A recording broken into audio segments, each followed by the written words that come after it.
Welcome to She Roars Boldly. I am your host, Dr. Deborah. Today, we're going to be diving into the stories of extraordinary women who are rewriting the rules, shattering expectations, and refusing to fade into the background. Empowered women say no to being defined by their challenges in a world that tries to silence and sideline them. She Roars Boldly celebrates the remarkable journeys of women who have transformed their struggles into stepping stones to success. So grab your coffee or tea, settle in, and get ready to be inspired and fired up.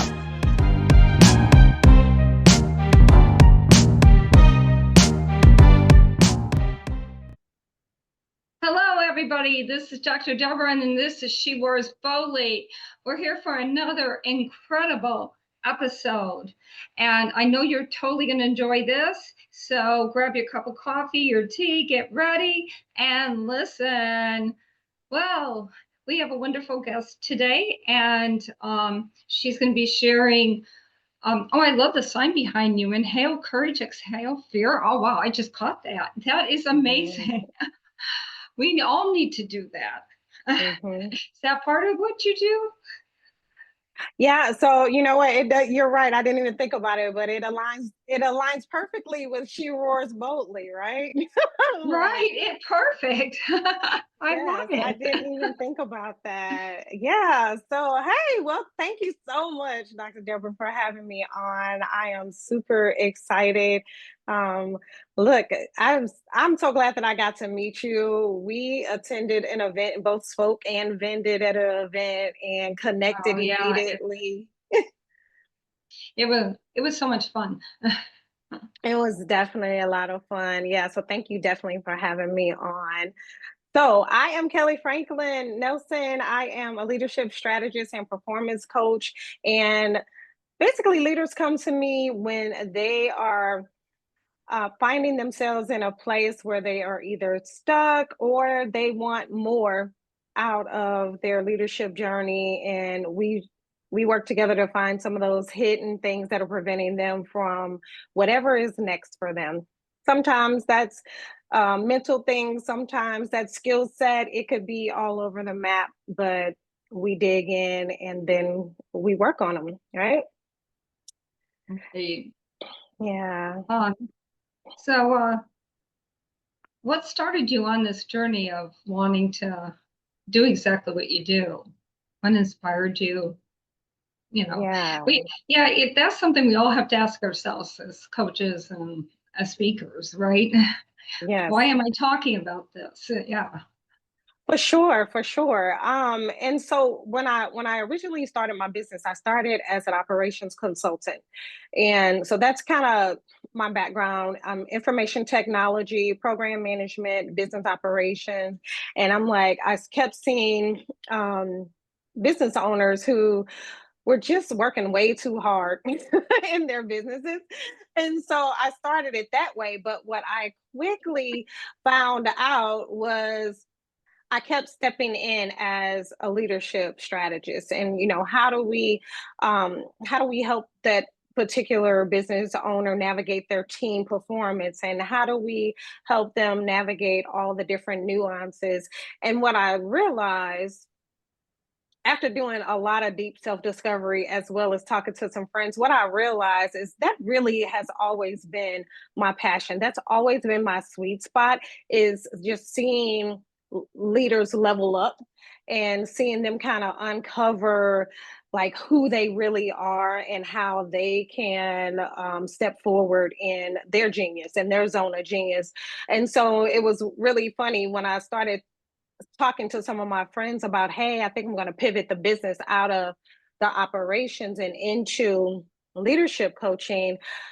All of them were like, well, yeah, yeah, you've been doing that for us, right? That's what you've been doing. And I thought about it. The employee, like even being a leader, I was a leader in a Fortune 50 company for over 20 years.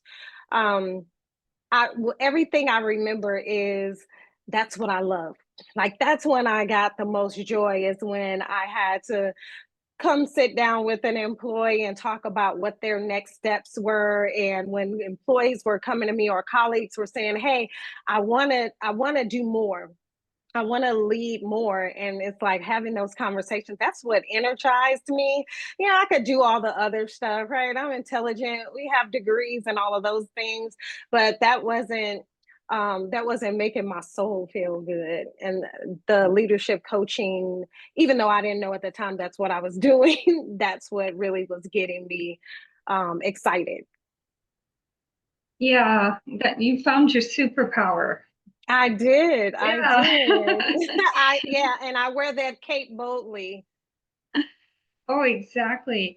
I think you're probably talking to people out there that are maybe in their dream job, but most of us, most our life aren't in our dream job, you know. And there's things we like, but sometimes we don't even know what those things are. That's very true. That's very true. And I was in the career that was kind of set up for me. That's where, my parents kind of directed me. You're going to go to college and you're going to do this. And, I'm going to climb the corporate ladder and all of those things. And I was extremely successful, multiple six figures, senior management positions, all of the things. And there was still just something that wasn't quite doing it for me. It just wasn't doing Yeah. it for me. And like you said, it wasn't really my dream. Now there were pieces of it that were my dream job, right? There are pieces of it. So I've always, and I find that a lot, when I'm coaching clients, and even when I'm talking to colleagues like you, there's always those little nuggets or seeds along the way that you're like, it's been there the whole time. Remember, those are the things that you kind of like, ooh, you perked up for. But then there was the other things where you're like, oh, I gotta do it because I gotta do it and I'm great at it. But that don't mean I like it. Right. And so there were things that was missing, right? One was my freedom. That was a big deal for me, being able to have more time with my family and being able to do some things on the side, and kind of grow my business and my other endeavors. That was missing for me. But what was also missing is, like I said, I was very passionate about helping people get to whatever was next for them. And I couldn't do that all day. Yeah. Right? You still had other things that you had to do. And I wanted to do that all day. Yeah. Well, you know, you love it if you can do it all day. Yeah. Yeah. Even though some days get rough, but yeah. For sure. For sure. We're human. Yeah, exactly. Um, so if I came to you and I wanted some help with some, you don't have to give it all today because I know you have a lot, but give me a couple tips, okay, that we can put out to them. Maybe get them interested and warmed up to talk to you. Yeah. So if you're in leadership, either that is corporate leadership, I typically deal with people in the middle management ranks.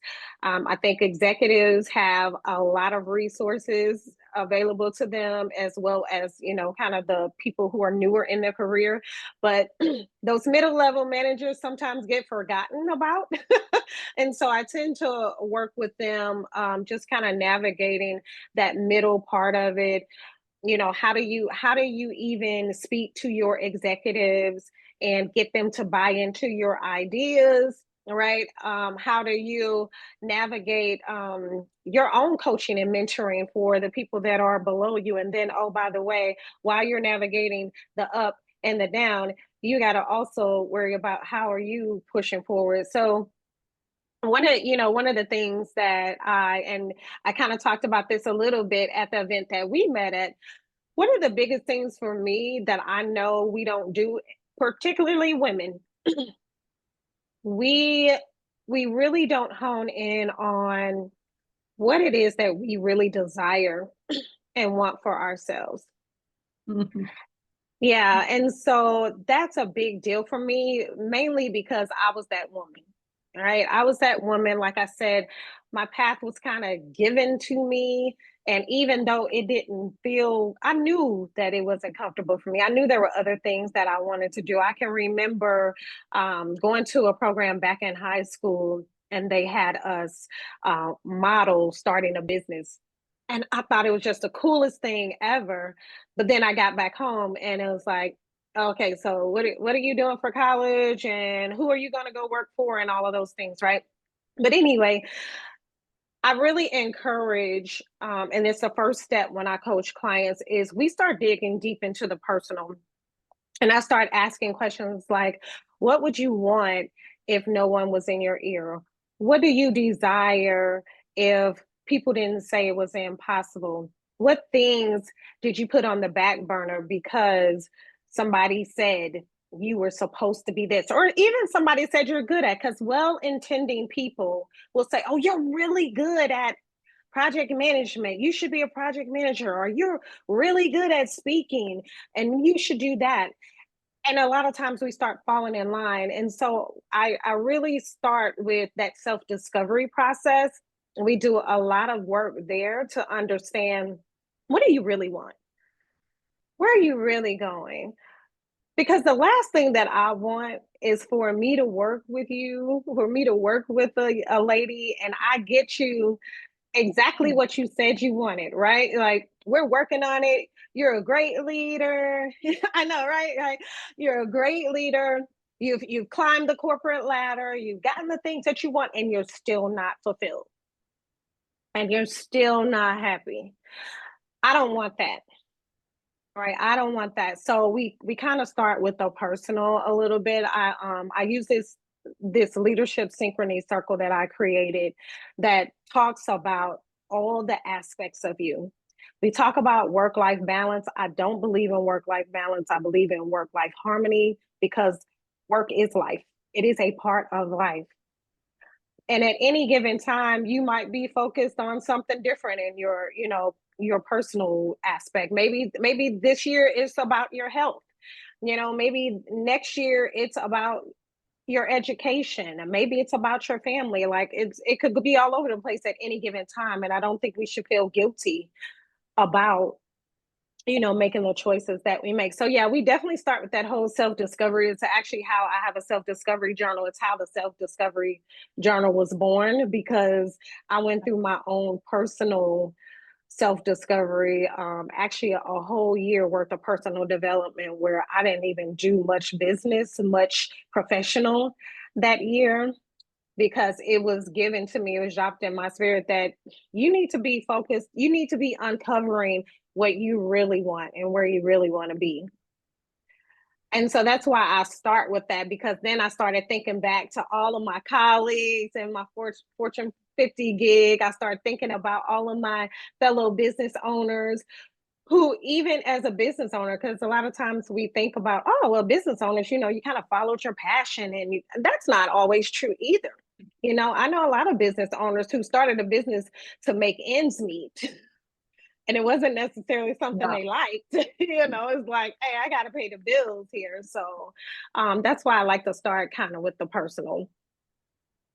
Yeah, actually, one of the businesses I did the best at was one I didn't plan on starting. But yeah, it paid. Okay, it paid. I had kids to feed, so yeah. But there comes that comes at a price. But also with women, I think you really pegged it when you were saying that as women, sometimes we just don't get the whole thing. We have not been taught since small children, and I have a book coming out, I'm plugging it. But because it's all on that. It's a workshop book, it's a workbook that takes you through everything you just talked about, actually.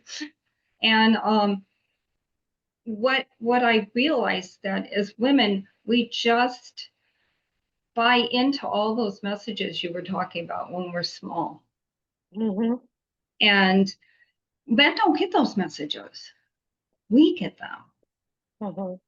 And I'm glad you're doing this, because we need to break those barriers wide open. We need more of us out there just saying, yeah, you were told to be quiet. Yeah, you were told you were too loud. Yeah, but forget it. Forget it, because you got something to give and say. Absolutely, absolutely. And look, for a long time, my voice was stifled, right? And I conformed to traditions, status quos, all of those things for a long time. That was my reality, even though I knew I felt uncomfortable, right? Even though I knew, and it was feeling uncomfortable in my body that I couldn't speak up for myself, but I really felt, like you said, younger. I felt like I was unheard, and that was personally in my family. That was professionally. That was even in some of my relationships where I just kind of felt like my voice wasn't heard and my needs were kind of put to the side. And so that person is no longer here because, yeah, she's definitely roaring boldly these days. And it's not always loud, but it's always intentional and confidently. Yeah, I think no, because Vera Bowley is such a loud phrase, but it really just means even if you're just roaring to yourself and saying, "It's my time. It's time to do Yeah, this." yeah. Dreaming about, and it's not easy. How do you help them get past the barriers when they're like, well, yeah, but yeah, the family's not going to understand, and I don't know if I should really do this. I'm going to make somebody upset, and I'm sure you get these things because we as women feel those things. We have Yeah, hearts. yeah. Oh, for sure. A couple of questions I ask is, what would happen if you don't? How do you feel if you don't? Right? Where's your life now versus where you could be? Especially when you're talking about, I think the first thing you said was like, what if my family says this is a bad idea and things like that? And so here's the other thing that I noticed: we are really good with listening to people who aren't even doing the things that they're telling us not to do. Right. And so we call it, I'm a sports nut. I love sports. And so it's like, we're like, why are you listening to somebody who's not even in the game? They're sitting in the bleachers watching what you're doing, and you're letting them lead you. Why are we doing that? Right. So we have some deep conversations. A lot of my clients, there's some very deep seated things, and I personally am not the person to address that. Right. We talk about some professional things, and we do talk about some mindset things, some emotional things. I have the tools to walk you through it, but when we get into those really deep seated historical things that are really taking over, then I'm like, hey, we probably want to go talk to, you probably want to go talk to a counselor or a therapist or somebody, so you can overcome those things and then come back to me when you're ready for Right. the real leadership trajectory or the professional trajectory. And I know that to be true because I had to do it myself. Right. There were a lot of things that I went to therapy. I don't know why people, are so against it. But I am definitely a proponent for it. Like, go talk it out. Go talk it out. Go get it out. Go uncover the things, even though they might not all be addressed, but at least right? And so you can start working through some of those things. Right. Yeah, and it's hard as a coach because we're not professional therapists, so that's Right. not the job. But if you can start to get people thinking through some of the things they believe, that is our job. Absolutely, Yeah. absolutely. And it's those mindset things, right? One of the things I used to tell people, I said, okay, if somebody outside, right, if let's say that colleague came to you, and since we're on a women's podcast, let's say if that male counterpart came to you and said, you don't have the know-how, there's no way that you can do this, we would be crazy to put you in that position. You would scream, right? You would be so upset, you would be so livid. And so then I say, so then why are you telling that to yourself? I love that. Yeah, It's Gotcha. like we can be the meanest people in the world to ourselves, right? It's I think like, I really think as women we're harder on ourselves, and I don't think men understand that because they're usually not that hard on themselves. But you know that we are so hard on ourselves, and I don't know where we get that from. I don't know, generations, I guess, but we get so hard and we think we have to do so much, and then we well, get because angry. Then we yeah, get because angry about society. it. Yeah, we Yeah. do get angry about it, right? But society historically has taught us that that's where we get it from. Society has always told women that we had to be perfect. That, like even when we weren't working, even back in the eras when we weren't working, then you still had to live up to this perfection, um non-reality, really, right?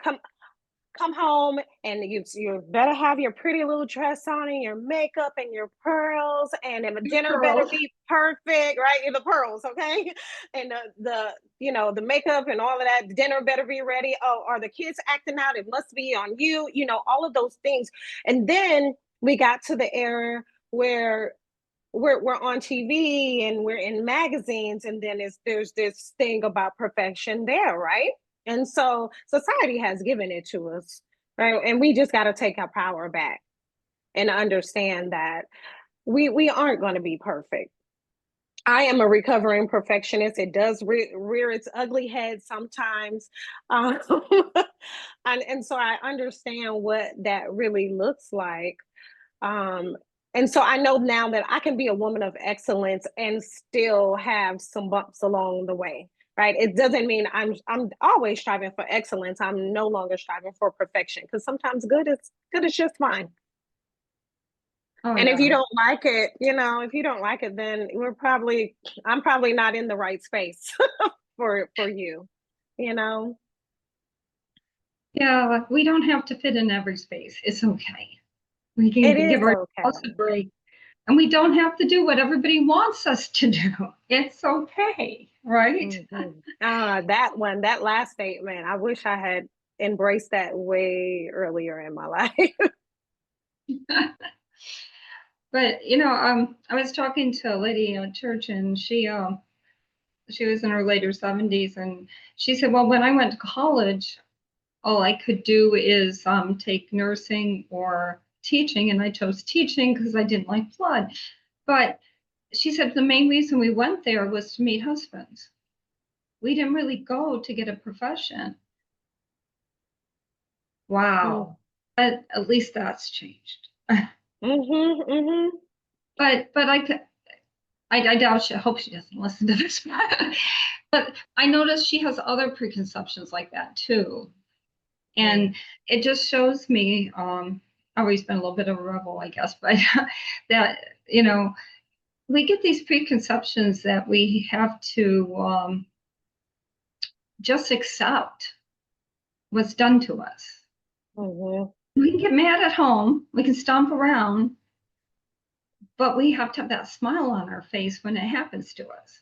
And I think that's Mhm. almost impossible because it eats your stomach up, I think. I feel everything in my stomach. But yeah, Mhm. yeah. What do you have to say if you were sitting down today with your 20-year-old self? What would you tell her? What kind of advice to avoid all that stuff? Oh my gosh, my 20-year-old self. So at the time of this recording, I am 53. So let's see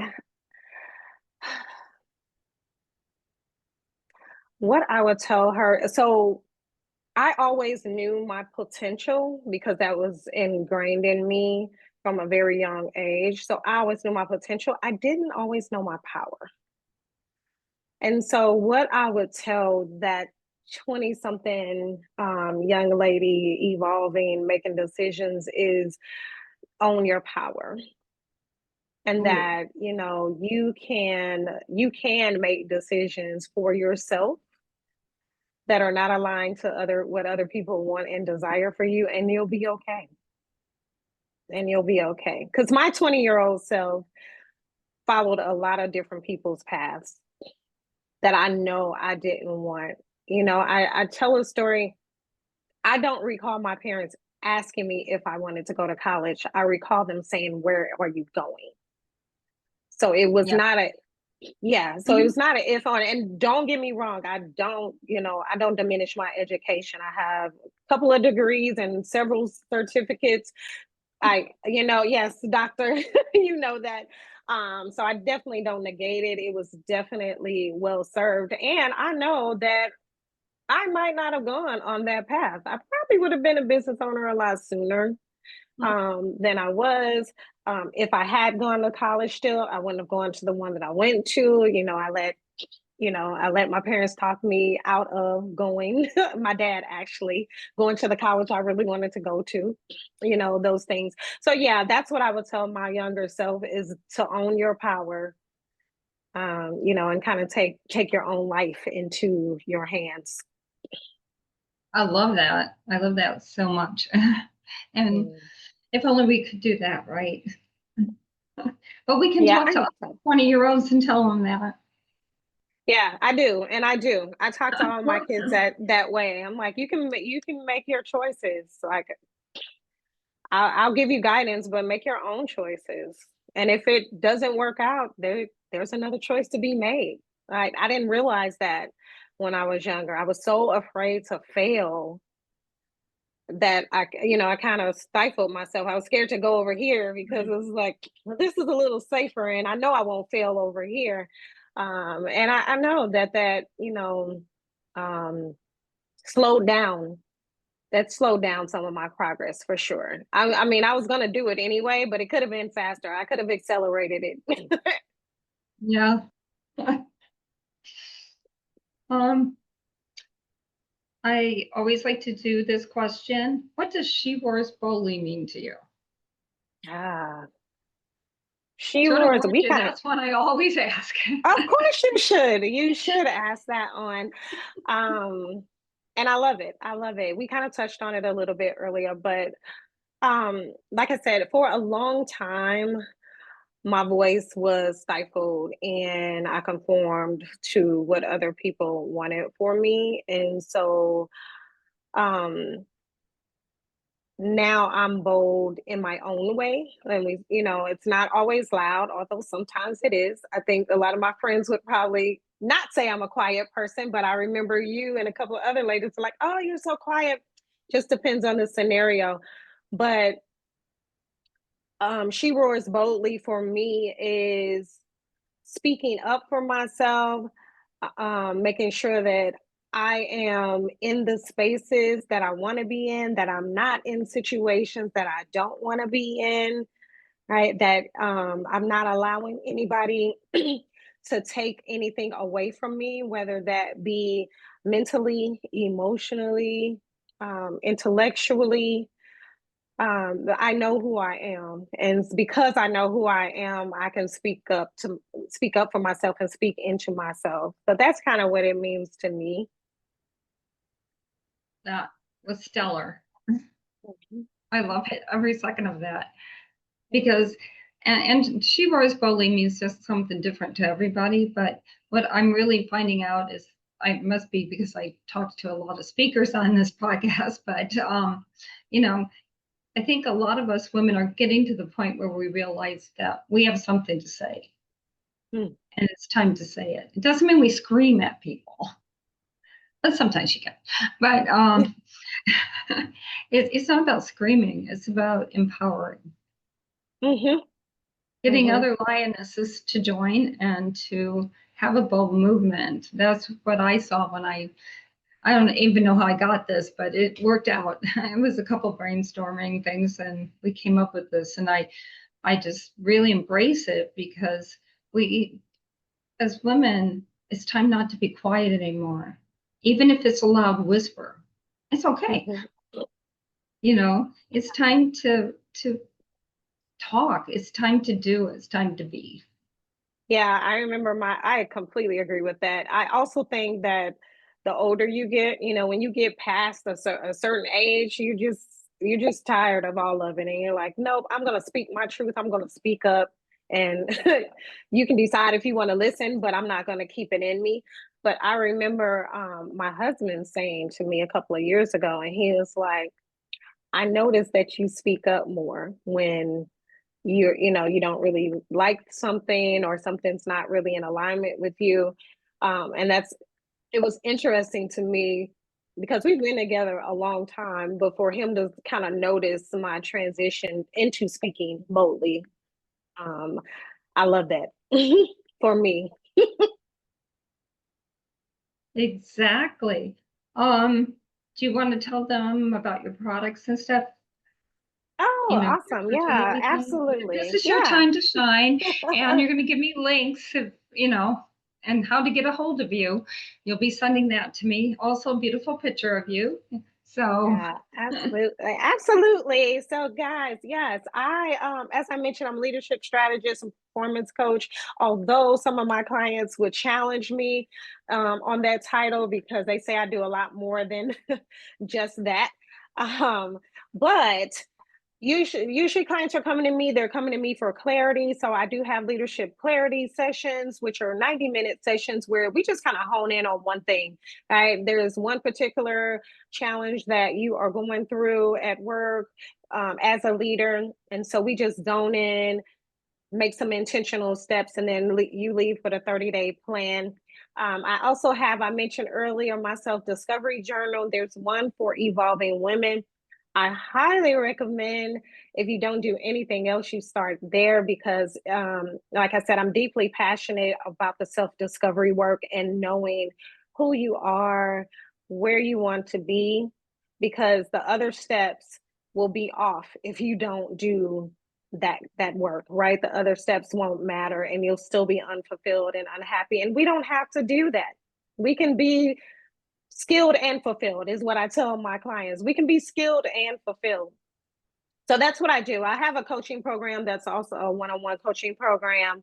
But again, sometimes you just need quick clarity, or you need to just kind of dig in and understand you again. And so those are the two that I would highly recommend for the ladies listening. thank you. That is awesome. Um, don't forget to send those links so they can click on them. Absolutely. Yeah. Because when they get the podcast goes out, they're all in there and just go like that. Yeah. I love that part of it. There's I just love everything you do and the fact you're out there empowering people and just your vibrancy and your passion. It comes through. And see, you didn't have to yell to do it. You I just have to be didn't. authentic. So, um, yes, I love all that and make sure you get me all your stuff. And I want to thank everybody who tuned in. And this is She Wears Boldly, Dr. Deborah. And don't forget to download this message and to send it out to all your family and friends because I think the women in your family need to hear this as much as you did. So thank you for being with us today. Goodbye.